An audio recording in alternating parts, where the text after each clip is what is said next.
Hi, I'm Simone Gower, a graduate student getting my master's in book publishing. This is my podcast, Mental Notes, where I have conversations with authors about mental health representation in young adult novels. In this episode, we'll chat with author Lisa Allen Agostini about her book Home Home, which follows a teenage girl from Trinidad who is sent to live with her aunt in Canada after a failed suicide attempt. This episode does feature discussion on self-harm and suicide as it relates to anxiety and depression. We will also discuss what it's like to have a tumultuous relationship with one's family, the true meaning of home, and cultural nuances surrounding mental illness, skin color, and even hair texture. Thank you for listening to Mental Notes. So happy to have you here. I was really excited when you agreed to be part of the podcast. So, I'm really just happy to have you on. Yeah, I'm glad to be here. Thank you for thinking of me. Of course. I'm happy when people decide to study my work or do stuff around it because without people paying attention to the work, it will just go out of print and die. Mm-hmm. So it's always good to have that kind of, feedback and contribution. Yeah. So thank you for that. Yeah, well, I have my copy of your book right here. Well, to get started, do you just kind of want to share, with like the listeners on the podcast, a little bit about, I guess like your background and your writing background, and then kind of go into what inspired this book? Right.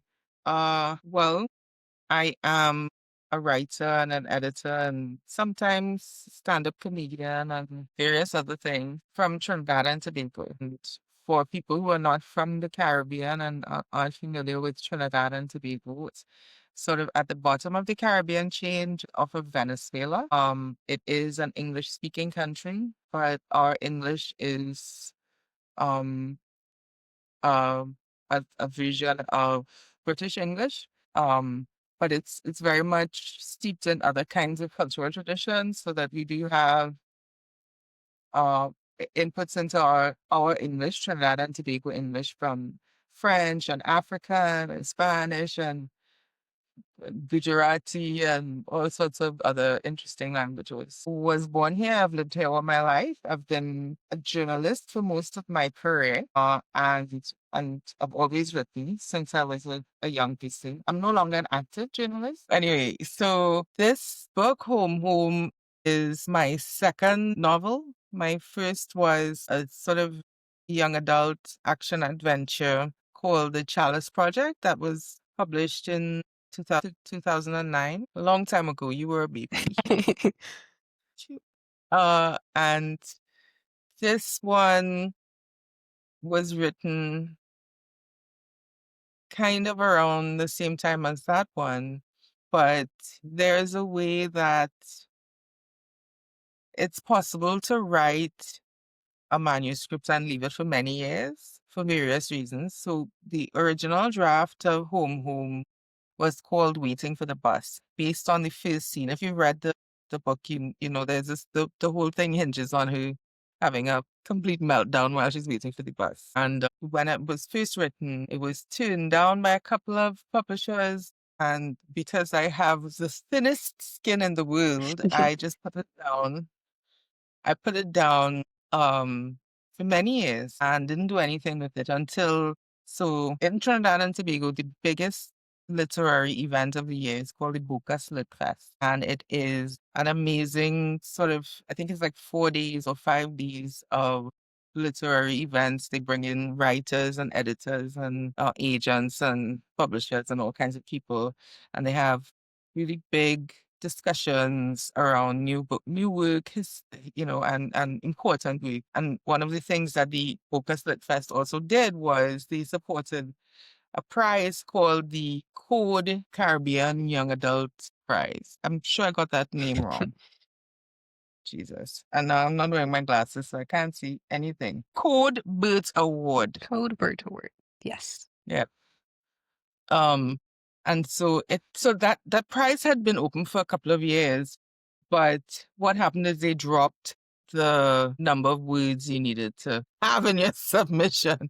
And this, as you can tell, now this is the American edition, and it's not fat. The original Caribbean edition, and it's even smaller. So it was quite a short book, and when they dropped the word count needed for submissions for this prize, I went back and I dusted it off and I submitted it for the prize, and it came in third that year. So I was, really honored. And so this prize, how it was set up is it wasn't just like, here's some money, congratulations. What they did was they took either self-published or unpublished work, and they found Caribbean publishers and sort of allowed them to bid on the work, or bid on or pitch for, rather, not bid on, but pitch for. So each one of the three winners was allowed to choose from a number of different Caribbean publishers that had pitched for the opportunity to publish the work. And Papillot Press, which is a press based in Dominica and the UK, they were the one that I picked for various reasons. I like their list. Their list of authors, really, really, really good. And the publisher, Polly Patullo, is a star. She's a real darling. I love her to death. Um, anyways, so it was published in this first edition here, which if you look, you'll see both my national flower, which is the Chiconia, and maple leaves together in the red. Yep. And so really like this cover. I mean, not that I hate the other one, but it's one of my favorite for that reason. Anyway, so yeah, I wrote this manuscript in kind of one shot. Like it wasn't quite a weekend. I have two children, and when you have young children around, it's really hard to write because you have to pay attention to them. Yeah, parenting. You have to parent, and then I also had a job and various things, and so this one Easter weekend or Easter holidays, it's like a 2-week break that kids get around the Easter holidays in Trinidad. And my brother took my kids for the holidays, and it was like, I'm free. So I sat down and I wrote for much of the time when I could. And so this was one of the things that was produced during that period. Yeah. So that's the long and short of how this book came to be. Once it was published by the Caribbean publisher, Papillot Press, they then sold on the US and North American rights to Random House to I think it was Delacorte, correct? Delacorte Press, yeah, Delacorte. And so that's how there are two editions of the book. And they're slightly different. The Delacorte edition is a bit longer. It has more traumatic things in it. Yeah. Yeah. So with that, I guess with the second edition or like the American edition being like a little bit longer, and like you mentioned, there are some more maybe like traumatic events happening in this one. Did you, I guess, what was kind of the like deciding factor for you to add some of like those changes? Like, do you feel it was like cultural, like when you first wrote the book, like you didn't know if your audience was going to be okay with that, or did you, upon publishing it the first time, then decide, oh, I can actually add this in and just kind of think of it later? No, neither of those Neither. things. Okay. The first time it was published, Polly at Papillot Press begged me to extend certain things. And I was like, no, if you're going to publish it, but I'm not going to add more to it. And as I said, it was pretty short. So when it was published in the Caribbean, Polly just basically allowed me to be silly, and I'm grateful to her for that. But when it was sold to the US publisher, they would not allow me to be like that. And so they insisted on some changes. And one of the changes was they wanted more of the mother. They wanted more of the scenes of her, the girl in the main character, like in the situation in the hospital. And so those things were asked for by the new editor. And I had to give up. Welcome to publishing. So Yes, I yeah. don't think a lot of readers probably realize that it's, you can't always get your way 100% once you're in the publishing world. So once you've sold the book, Absolutely. you kind of gotta, you know, work with more than one person to make sure that the book gets out there. And so lots of voices get put into books for sure. Yeah. So I think people have this idea that you've written a book and then you send it off and that's the end of it. And it's actually not. You write a first draft and then you write a second draft of the first draft and then you go into multiple drafts of that first draft. And then when you finally got a draft that you think is okay, you send it to an agent or an editor or something. And then that might get passed on to a publisher. In each of those stages of being passed on, you might encounter somebody who wants you to change or fix or or alter content, whether it's structure, characters, language, yes, things like that. I've been very fortunate in my career in that um a lot of my stuff has not been challenged in that way. It was actually that this stuff was challenged that hard and I had to push back. Usually, I mean, I'm not saying I'm a great writer or whatever, but I have a lot of very good early readers and people who help me with the direction in which a story should go and the way of voice and things like that. So I've been really blessed with that kind of thing. I have not really had to make a lot of big changes when I submit for publication. That's great. Yeah, that's really great for you. So glad. Mhm. So as far as the actual story goes and the content, what was there anything that particularly inspired the actual story of Home Home? Right. So when I was in my early teens, I was privileged to go to Edmonton for a couple of months for an exchange program with the Canada World Youth Group. So this is I don't know much about them. Like I said, this was when I was in my early 20s. I'm not in my early 50s, but they had this exchange where they brought a bunch of women activists from Trinidad and Tobago to the plains to work with women from the plains in Canada. So like Saskatchewan, Calgary, all those kinds of areas in there. To work with, so it was a group of us working with a group of them there, and then we came here and they came. So it was an exchange. That's Yeah. how exchanges work. So yeah, and so when I was in Canada on this exchange program, as you know, the book is set in Edmonton. Mhm. And one of the reasons it's set in Edmonton, I don't know why it's set in Edmonton. The story just came out like that.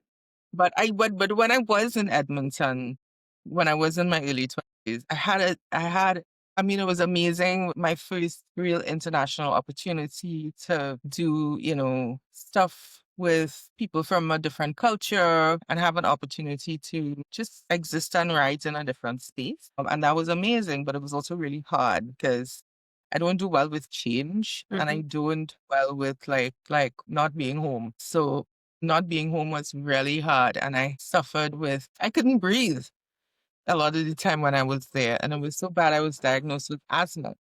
Mm. At someone, can I tell you I don't have asthma? In the early to mid-90s.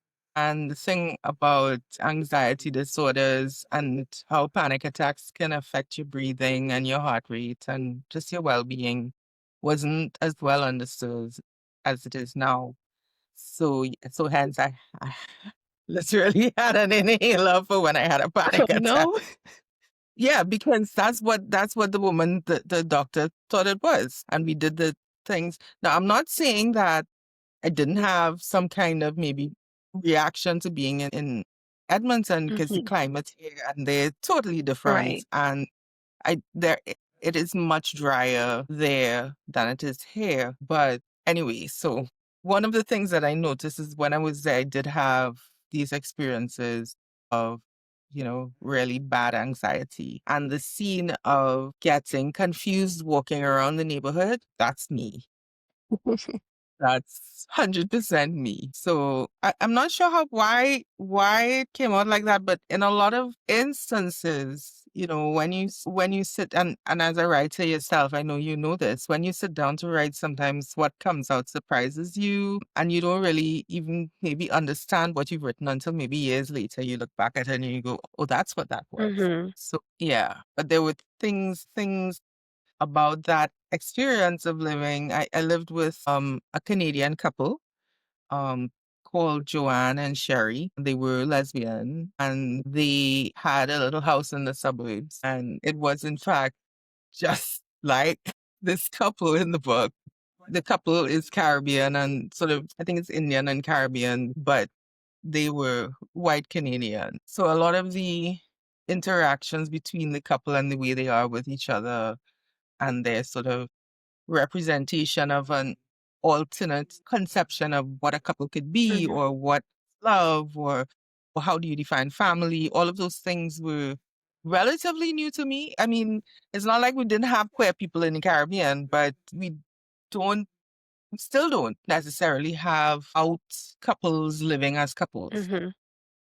Hmm. In not certainly not as widely in the Caribbean as even in the early 90s there were in Canada. So for me, it was like a different, it was eye-opening. Anyway, while I was doing that there, I was also, like I said, having these cultural experiences of living for the first time with an openly queer couple and seeing how they supported one another within the context of family.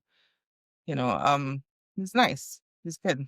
But a lot of that comes out in this book. Yeah. Yeah, it's like you said, like it's amazing really sometimes how we just start writing something like you said and maybe you don't even realize exactly what we're writing about until or I've had it happen where I've also written something and be like, "Oh yeah, that was just something that just came to me. I don't know how."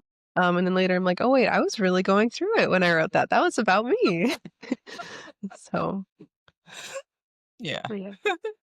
Subconscious, vicious. Yes. Yeah. Well, one of the main themes, of course, even just given the title of the novel, is like this idea of like where is home, right? And like where we belong. And I feel like after reading your book, the answer that you have given, or at least the answer that the main character comes to at the end is this idea that home is where you feel loved and accepted, right? So Mhm. there's the saying like home is where the heart is. And even though, she missed like life in the Caribbean in the sense, like missed the weather, and that sort of thing, missed the fact that people were more friendly, like in the end, realizing that she felt like love and like cared for and felt like she was like part of a family and felt wanted when she was in Canada and like realizing that that was home to her at the end of the story.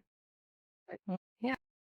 So the story itself draws also on when I was a university student, there was one of my peers who was from a small Caribbean, smaller than Trinidad even, Caribbean country she had a nervous breakdown and her family sent her to Edmonton to live in the same way that so okay, we should start with a recap of what the book is about. So, Homo about a teenage girl from Trinidad, and she suffers with anxiety and depression, and she attempts suicide, and she's sent to hospital. You know, she's dealt with on a medical basis, but her mother doesn't want to engage with at all, basically. And the mother sends her to Canada to recover. And she sends her to Canada to recover with the mother's lesbian sister and the sister's partner. And which is all kind of eye-opening to the girl because she had no idea the aunt was gay. He had no idea about any of that. And also just kind of reeling from the idea that she was now, crazy or whatever. She's like trying to deal with her experience of mental illness while dealing with mental illness. Mhm. And it's two layers.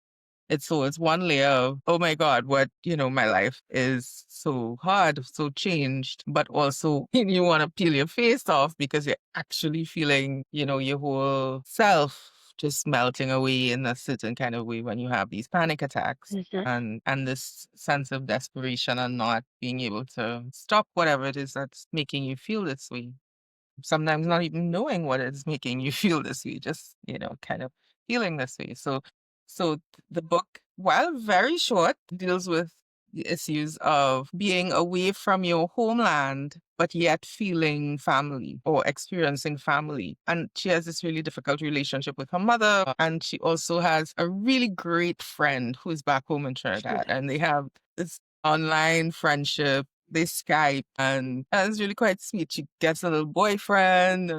So she's like kind of building herself back up, building back her community in this book, even while she's struggling with these desperate feelings of not being good enough or just being unable to or being unwilling to even want to try Mhm. because she so medication, she's journaling, she's seeing a therapist, all of these things go on in this book. So when you talk about home as a concept of belonging and what a lot of people call found family. It's a term we use more commonly now, but yeah, the idea of a found family being more important than your mother.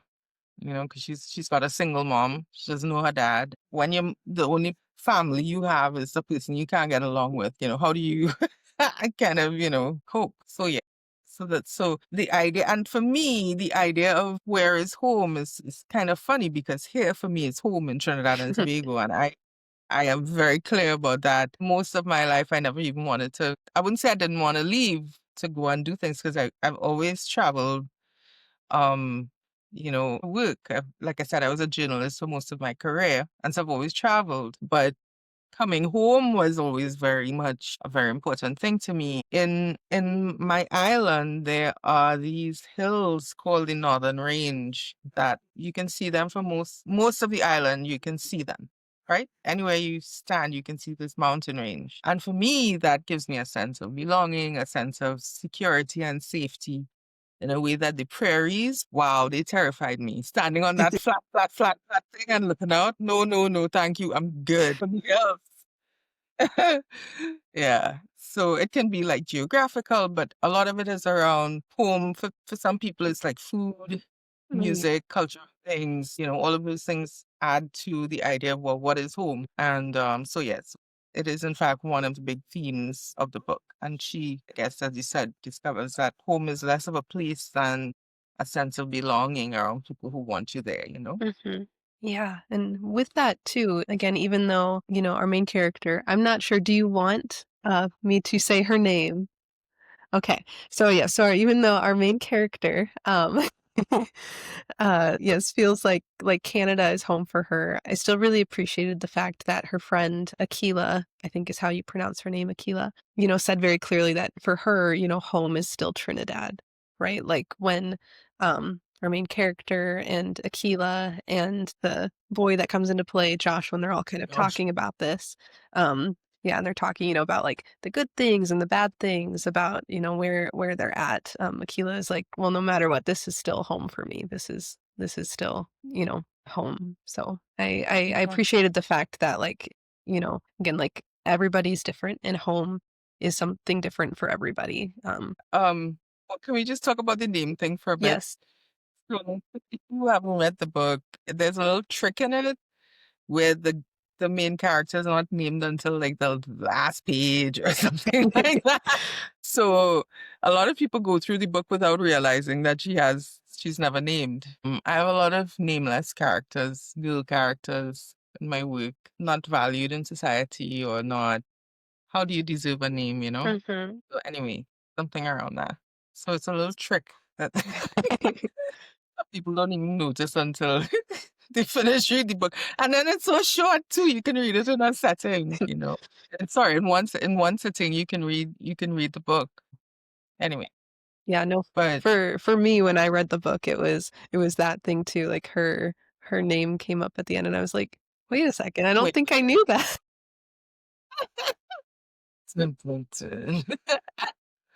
Yeah, that's a little trick I played. Yeah. I guess kind of going back and like talking about her mother, right? And her mother, not being or not like creating the home that she needs. So, her mother, after our main character had this, breakdown and suicide attempt, ended up in the hospital, just like sent her away pretty much because she kind of felt a little bit like it was her fault, but not in at least from my perspective, it didn't feel so much of like oh, I'm sorry that I let this happen to you, and more like, this is my fault somehow.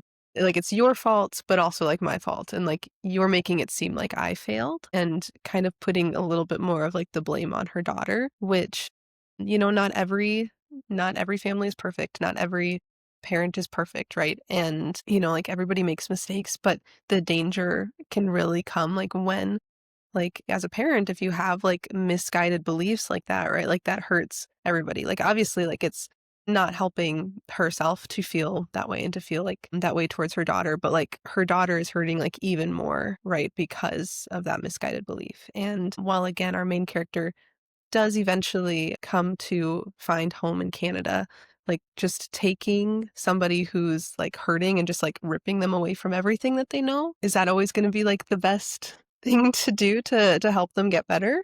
You know, luckily for our main character, it did work out for the better, but, I think stability is also really important her mom just, like, couldn't provide that and give her, like, the love that she really needed to heal, which is sad, but, that does happen, unfortunately. Yeah.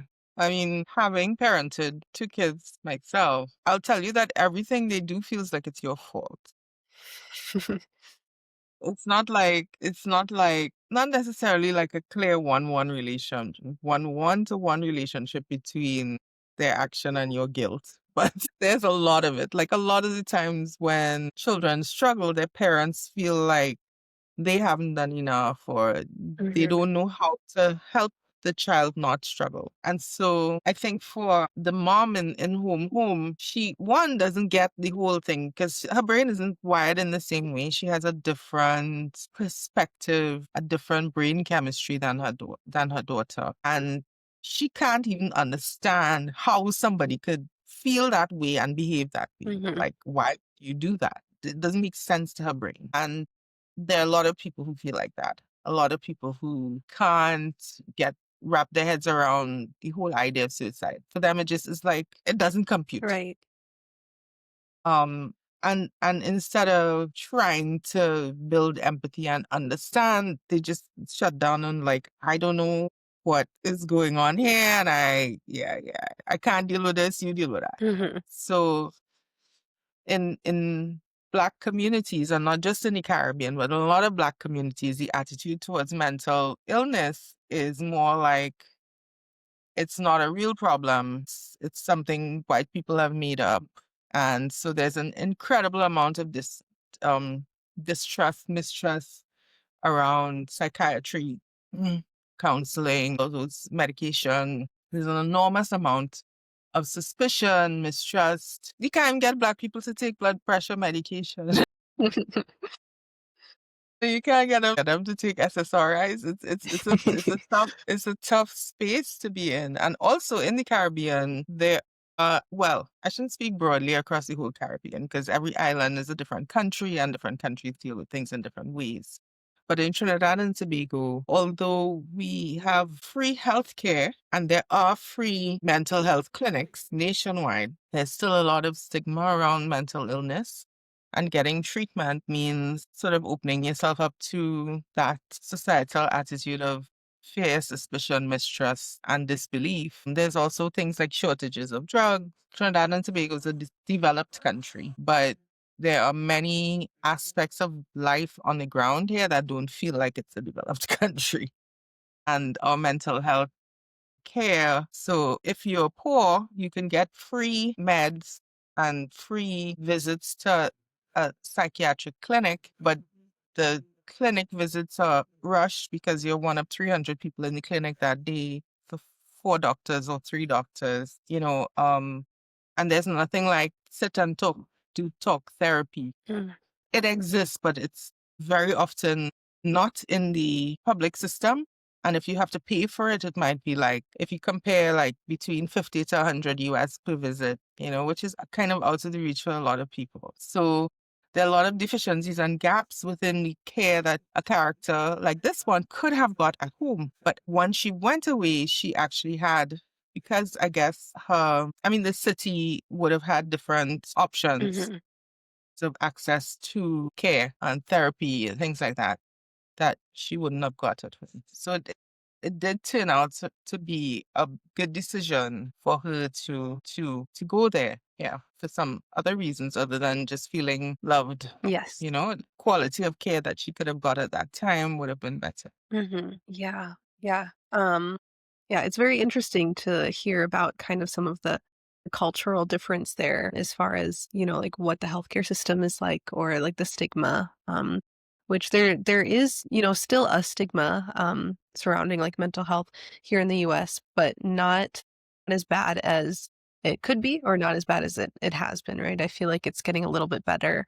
But I think that books, especially like yours, are like a really good way to even just kind of like help fight the stigma. Like early on in the story, our main character, she was talking about how, she's a little, she only has, the one friend and, is a little bit like isolated, a little bit of a loner at school, but she loves going to the library, right? She loves to read books. And it's like books are kind of like her friend, right? Like books are how like she can feel like understood. And I think reading in general is a really, really good way for people to feel that way. Like, I think I want to say our main character even said something like, "Oh, books don't judge you." Um, right. So, yeah, reading a book can make somebody feel like seen and heard and like they're a part of something. And I think even more so, like if somebody is reading a book like Home, especially like a young person, and then they're able to see somebody like our main character who is struggling with mental health and like going through these different things, and then able to feel more like, oh, I'm not alone, like I'm not the only one who goes through this. Or if there's somebody who doesn't struggle with mental health, reading a book like this can then maybe help them get into the head of somebody who is, and foster some of that empathy that people might be missing, like like our main character's mom, like we said, like she didn't necessarily try to understand her daughter. She just said, I don't think that way, so the way that you're thinking must be wrong. Like it didn't make sense to her, and she didn't really try to understand that. So that's one thing that I really, really love about books, that I think that they're really great for, and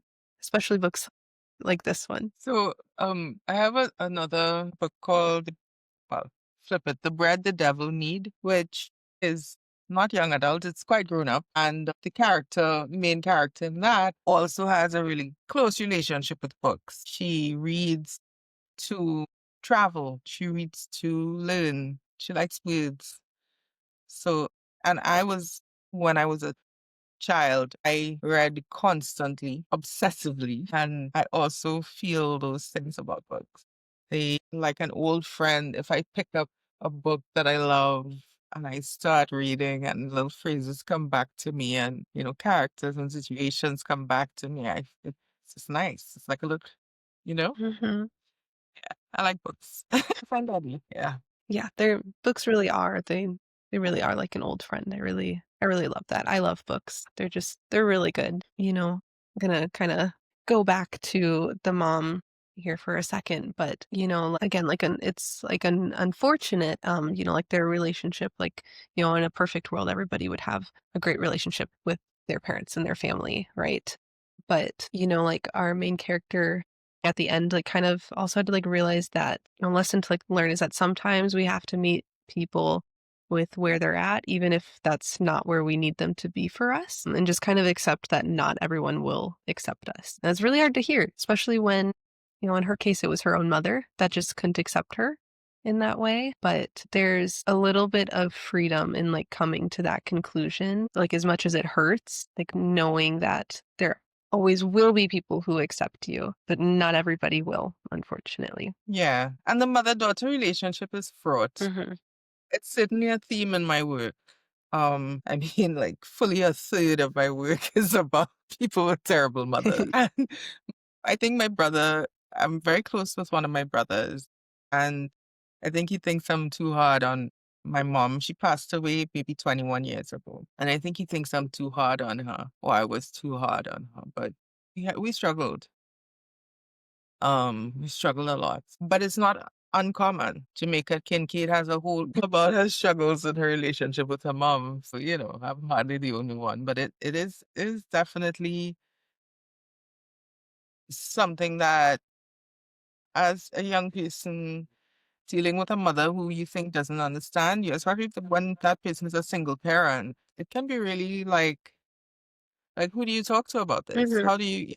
How do you work around this thing when this person is really literally the only person who's keeping you fed, sheltered, cared for, and to have that kind of a struggle with your relationship is really quite taxing. But yeah, learning how to navigate that is indeed a part of wellness. Mhm. I've read from this book for like young audiences, teens, the people who was written for, and they've been so like, as you said, reading about an experience can really, open up your understanding of it and also make you feel like you're not alone. And there's a lot of that. There's one school that I used to go to and read regularly, but the teachers said no, stop because the kids get too emotional afterwards. Like the counselor is overwhelmed and like it worked too well. But anyway, so I'll read a part from, if I could find it. I'm so sorry. You are okay. The main character is in a restaurant with her aunt, and they're having dinner with another family. And she meets this cute boy who makes her completely trip off. Right. So we ended up sitting at their table and having dinner together, me next to the most gorgeous boy I'd ever seen in real life. I wished I could call Akila instantly to discuss the new development and the terror I felt, but I knew if I pulled out my phone, it would be rude and Jillian and Julie would be disappointed in me. So I sat at the table, ducked my head, and tried not to pass out from lack of oxygen. I should have said steak. It's less messy than Mexican, which is all sauce and burritos and dips and has all kinds of potential for falling on the clothes that I had obviously shouldn't have worn. They were cool for the mall, but now there was this guy and we were at dinner and I felt I looked like a slob in skinny jeans and a flannel sheet. And those new sneakers were so obnoxiously shiny. My mouth was dry and ashy. I should have at least put on some chapstick. I felt horribly unprepared for the moment. There was a sick feeling in the pit of my stomach. Imagining the way I must have seemed to the cute boy, I was filled with self-disgust. I couldn't eat. Jillian looked at me from time to time while she chatted with Nathan and his partner Bill. They were old friends of his, two lawyers she had met in college and who had, like her, stayed in Edmonton after graduation. The gorgeous kid was Nathan's son. I didn't say much. I toyed with my phone, spinning it around and around on the table. Joshua and I kept sneaking glances at each other when we thought the other wasn't looking, a fact that wasn't lost on Nathan. Thought it was a good idea to draw attention to our furtive looks. I thought the restaurant floor should open right up and let me in, but it didn't, and I was stuck there, sitting next to this gorgeous boy and feeling sicker and sicker. As soon as I could, I excused myself and ran away to the bathroom. I leaned against a big mirror. It was surrounded by tiny sombreros and maracas and chili peppers. It was super cheesy, but it didn't matter to me. All I felt was my deep shame and the awful pain in the center of my belly. I took about 10 deep breaths. I will not scream. I will not scream.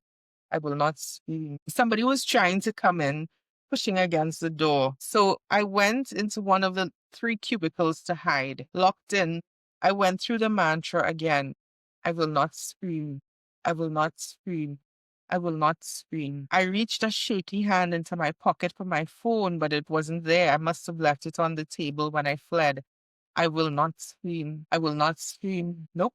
I screamed. I stuffed my fist in my mouth and I screamed and screamed again. It was a little scream though, and I quickly got my act together and stopped crying and stopped my hands from shaking and generally tried to sound normal when the woman in the stall next to mine asked very timidly, "Are you okay in there?" "Fine, fine," I said, just letting off a little steam. I closed my eyes and felt my sense of hopelessness rising higher and higher. At first, I desperately wanted my phone so I could call Akila, but then as my dread worsened, I thought I'd already burdened her with one stupid panic attack, so I shouldn't bother her again with another so soon. The woman left the bathroom and I stayed in there for another few minutes.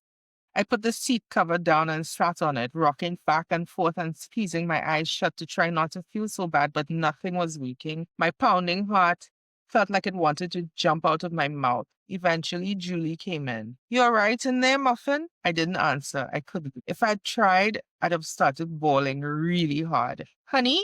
She sounded worried. "Open the door, let me in." I let her in. She took a look at me and hugged me tight and said, "It'll be okay." That didn't help much, only made me want to cry more. And so I did cry more.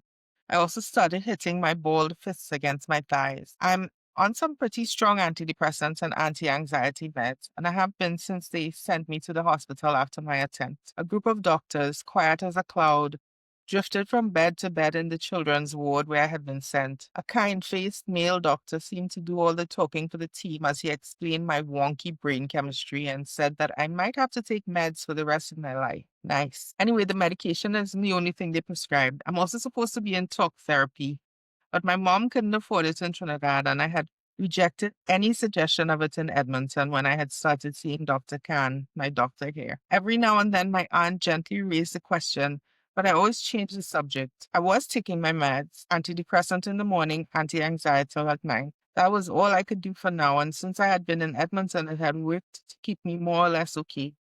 I'd felt panic sometimes, but I didn't generally want to tear my own face off. I felt sadness, but not like the giant abyss that I had wanted to fall into the day I took the bottle of pills to fall and never return. But those good old days of managing my depression and anxiety with just medication seemed to be over. I was having a grand mal meltdown in the bathroom of tacos and tequila. I'll stop there. But a lot of people reading that go, oh my God, it is such so familiar. Mhm. Yeah, boy, that has totally happened to me. There's this kind of sense of just being unable to can, you know, Yeah. that the writing in there just kind of exposes, you know? Yeah. Well, thank you for reading.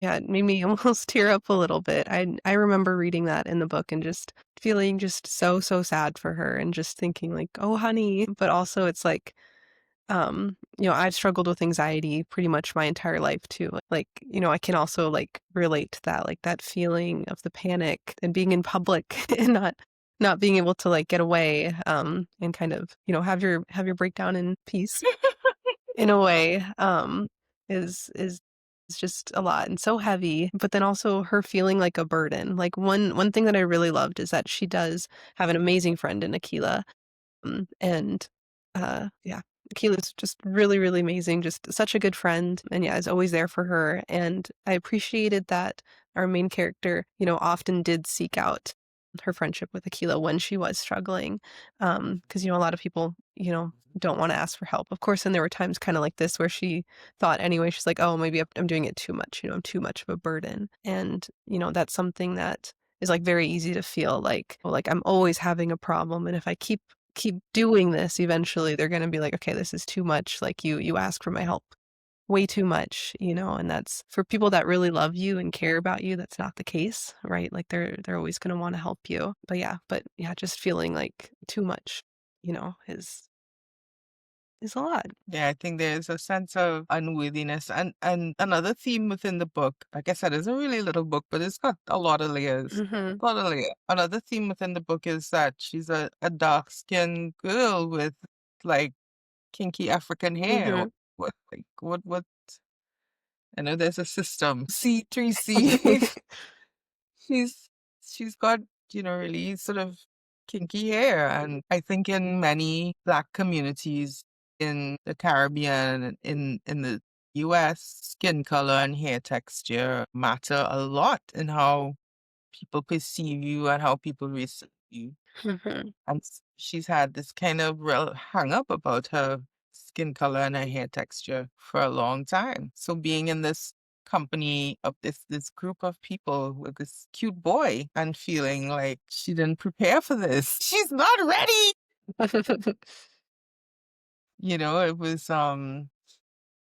It was a lot for her at that moment. And I think for me, I definitely so one thing about me, okay, so I'm not wearing any makeup.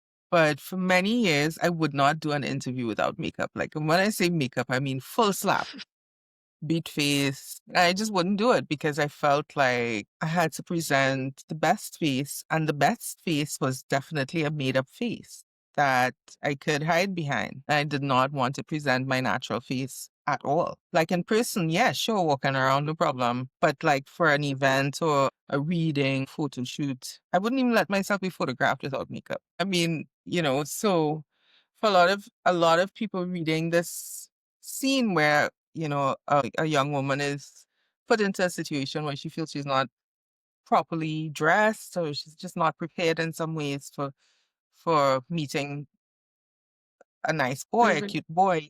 It's really relatable. Yes, yeah, definitely that insecurity. I think just, as a teenager, there is a lot of insecurity there, but when you add that other layer of like race into it, it can be a big thing too. And right. And so Josh was biracial, but like I guess I don't so okay, back up for a second. So I grew up in like Midwest, like everybody in my town, I shouldn't say everybody, but my town was mostly white. So I, yeah, was adopted actually into, yeah, like a white family, love my family. Town grew up in was like always white. So I was always, I want to say I graduated with a class of like 340 people. And there was like one other black kid in my class. So for me, it's a little bit different, where I'm coming from, like I have like, like a brown face and like a sea of white. But I know and like am aware of the fact that, like you said, like in,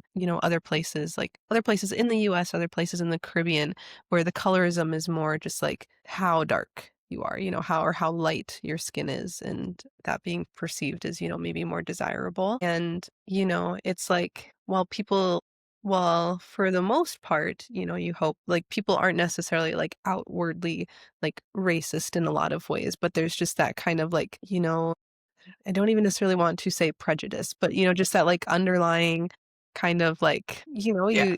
like the, you know, Prejudice is a word yeah. that you use. Yeah, that being there. And so, yeah, it's really sad that, like our main character feeling like in that moment too, like she's not good enough or she's not pretty enough because of her darker skin. And, you also had kind of her hair playing like a big role too. Like she said And she's skinny, yes, which within Black culture is not a need desirable all the condition. curves. So yeah, she's dealing with a lot of different pressures that often fall on young women of color, Mhm. which is not it's not why she's ill, but it certainly doesn't help her feel better, Yes, yeah, you it's know? just adding like that extra layer onto it too. Mm. Yeah, but yeah, I was going to say, especially like with the hair and how she mentioned she cut off all her hair um, before like coming to Canada.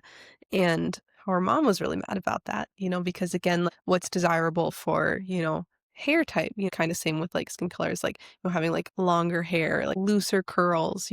So I just have, I don't know what type I have, but just curls. So I don't have like the really, really tight coils. But when I was younger, I actually like constantly like got my hair like chemically straightened for like years since I was like maybe like 7 years old to like the time that I was, I think, like a junior or senior in high school when I finally was like, you know what, kind of maybe I do want to go curly. But before that, it was always like I wanted to like blend in kind of more with like the people around me, right? People who had like pin straight hair, because that was what they all looked like, but also that was what was seen as more like desirable, right? And so since the end of my high school time, I like transitioned back essentially to curly hair, but um by at the time I was like just getting it permed, so that way it like was curly. So I was like, so now it's like curled, and then the new growth is like a different type of curl, so that's kind of coming out. But when I was then in college, I ended up cutting off all my hair, partly because I was like, oh, it'll be easier if it grows out naturally in the natural curl pattern.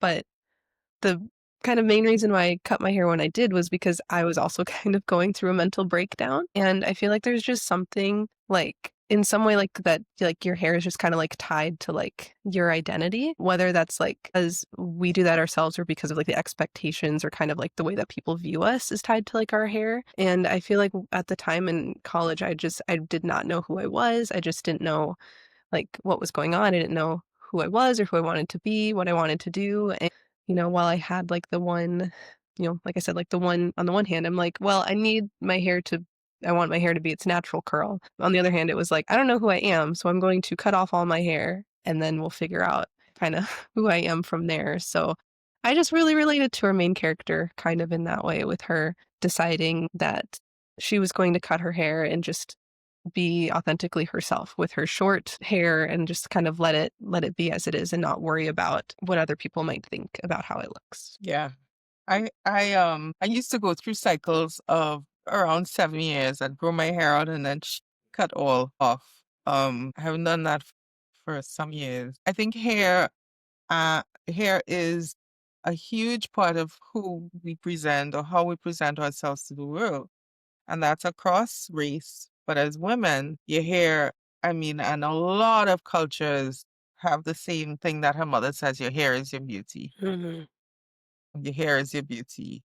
That women with short hair are less feminine or in some way less. And then if you want to get into like feminist politics around around hair and race. That's for next story. Like there's a lot written, a lot of theorizing around like what is a woman? The unmarked woman being white.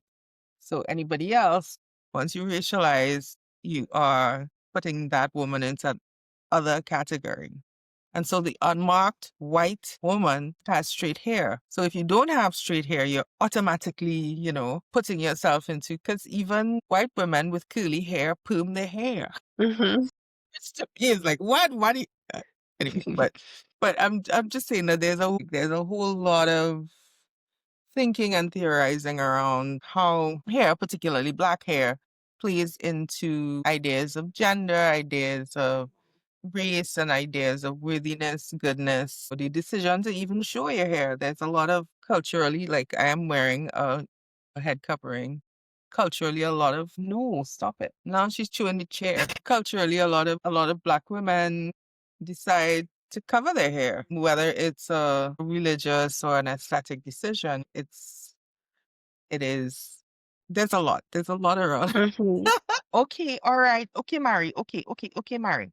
No, go outside. Okay, good girl. Sorry, the dog. I have a I mentioned before. Yes. So Yeah.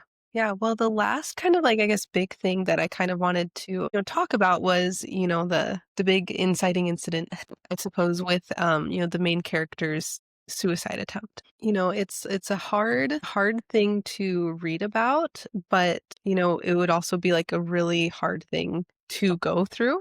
And so with your like decision to, um, I guess have that kind of be the inciting incident, and then, with like, explaining what happened, like how did you kind of, I guess, like as a writer, like craft that in a way that was, still very like real and, like authentic, but like without trying to like sensationalize it. I don't know, but I did have. So like when I was a teenager, I overdosed on medication, much like this character did. The difference was my mother basically said, "Get over yourself and move on." All right, there was no hospitalization, no nothing. So um. I did have my own personal experience with an attempt. And so I guess some of the way the narrative develops is because I've had, that experience as a young person myself. And yeah, I mean, when you're writing about traumatic things, so this book being in the first person, right? It is from the character's perspective. So inside the character while they're having this experience. And you have to really balance, as a writer, you have to make decisions around how do you want to show the character going through an experience. And I have in the same other book, The Bread the Devil Need, there's a really, I mean, there's several really awful parts in it. But there's one particular really, really awful part in the story, but it's told from a third person. So you're not Hmm. actually inside the character's head. But it's told from the character's point of view, but not voice. So that's the difference, right? And as a writer, you have to balance being authentic and being honest about what is really happening and not trying to like fudge and obfuscate and make pretty what is hard, Hmm. but also knowing that the way you balance this with what is going to be too overwhelming for a reader, what is too, you don't want to be gleeful about the pain that the character is going through, and a kind of almost elation rubbing your hands with how much agony this character is going through, but you want to be honest and you want to be open about what the experience really is like, as far as possible, as far as you as a writer can understand the character's mind, So it's really a combination of understanding a character and the experience and the voice of the character, but also being respectful of the experience that they're going through, however hard it is. Be honest, but also understand that be honest in a way that doesn't make it prurient, So it's a balancing act. I don't always get it right. I write a lot about trauma and awful things in my stories. So this is something I've done. Yeah, I write a lot of really like hard things to read. It's kind of my signature. I'm sorry. But it's good too, right? Like we still need those stories to be told. Even though, our main character, she's so young, she's not even 15 years old yet. So while some might say like, oh, that's too young to be like talking about that or like reading about that kind of thing that is so traumatic, it's like the reality is that people do go through that, and like even when like they're young. And I think that's why it's also important to like not shy away from like the harsh realities kind of in that way, because again it's like if like we don't talk about it and we don't let you like young readers like know about that, like that's just gonna like make the problem worse, right? Like it's not gonna help anything. And this book, like even though that is really traumatic and really awful, she is still struggling like in the aftermath of that, and just with her like overall like mental health like throughout the book, like it's still an optimistic story. There's still hope. And I think that is the other side of the coin that I feel like young people need too, is like they still need hope in the stories that they read. And knowing that like when people, commit suicide or try to commit suicide, it's not always just like point blank, I want to die. And a lot of times it's, like I want the pain to be gone. I think our main character says she's like, I just wanted the pain to be gone forever. Right. Well, in real life, like there are still sad endings. I'm glad that our main character did have a happy ending. And towards the end, she realized she's like, in a moment, she's like, I'm glad that I'm not dead. And it seems like a small step forward, but that's a huge step. And it still has a long way to go, as, progresses. But again, a book is also just like a snapshot in time too. Like she still has, Mhm. the rest of her life to, yeah, keep growing in Yeah. that way. I really wanted to write a sequel to this. I never did get around to writing it, but this in the sequel, she gets to go to New York and try out being a fashion model. And, I see for her a future, which at the time when she was going through the worst of it, she couldn't see for herself at all. Hmm. So it is, in fact, really nice that she does get a happy end because a lot of young people don't get happy endings, Yeah. unfortunately. So, yeah. Yeah. Yeah. Okay. Well, But I just say that I'm really grateful to you for paying attention to the book. It's a small book and it's been published, it's been around for a while. And the more attention the book can get, it's good so that one, other readers can be exposed to it, but also it keeps the book in print, which for a book like this, I think is really important because it speaks to the immigrant experience. It speaks to being a young Black girl, speaks to being a teenager with mental illness, mixed families. It speaks to all kinds of constituencies that I think don't get covered in a lot of mainstream literature. So I'm really happy that you could pay attention to it. I'm really grateful to you for that. yeah. Well, you're welcome. I thank you for writing the book. You're welcome. My pleasure. Well, Well, this has been yes, it has been so great having you on here, Lisa. I'm, yeah, just so happy again that you wanted to be part of Mental Notes, and I'm really glad we got to talk about your book today. Thank you so much for the opportunity and Godspeed. I hope this podcast series continues and goes higher and higher. Thank you so much. Okay. All right. Well, Bye. If you or a loved one is affected by anything discussed in this episode or struggling with mental health in general, know there is always help. You can call or text the National Suicide and Crisis Lifeline at 988 or visit lifeline.org. For the National Alliance on Mental Illness Helpline, call 1-800-950-NAMI or visit nami.org. You can also download the Not Okay app at notokayapp.com. The app will notify your trusted contacts in case of a crisis.